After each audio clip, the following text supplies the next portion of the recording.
All right, so today we're diving into something pretty powerful, George and Rue by George Elliott Clarke. Oh yeah, this one really it stays with you. It does, and we've got some sources here that really highlight just how intense and unsettling this book can be. Yeah, it doesn't pull any punches, that's for sure. So let's get into it.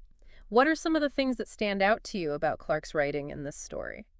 Well, first off, the writing itself, it's something else. Yeah. You hear people talk about lyrical prose, Right. and that's exactly what this is.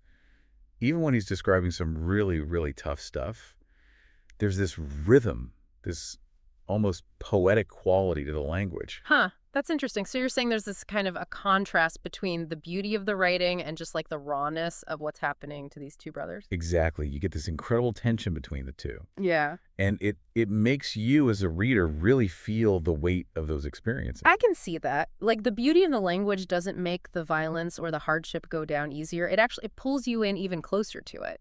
Right? It forces you to confront it head on. So it's not just a story, it's an experience. Yeah, you're right there with them.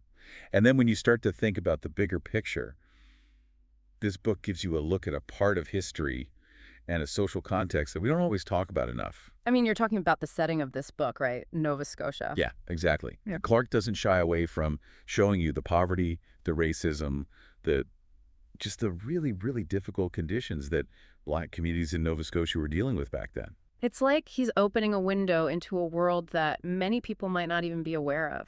And that can be so powerful for you as a reader to have that perspective. It can really change how you understand that time period. Absolutely.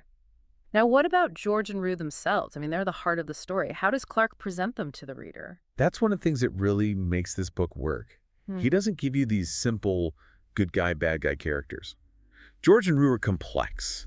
They have their vulnerabilities, their flaws. You're saying they're human. Yes, very much so.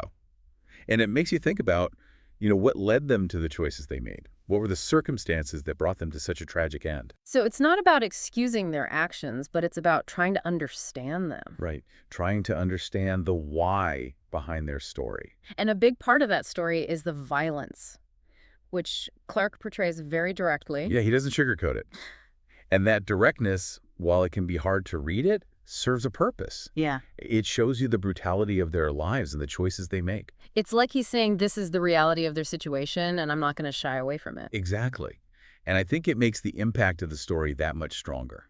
Now, it's important to remember that while George and Rue is based on real events, it is a work of fiction, right? Historical fiction. So Clarke takes some liberties to bring this story to life. Yeah, and that actually raises an interesting question. What's the power of that kind of storytelling? Right. By blending fact and fiction, can you get at a deeper truth about the past? Can you make it resonate with people in a way that a strictly factual account might not? Exactly. So when you take it all in, what would you say is the lasting significance of George and Rue for someone reading it today? I think it forces you to confront some uncomfortable truths about history, about race, about human nature. Clarke doesn't back down from these difficult subjects, and that's what makes it such a powerful and unforgettable read.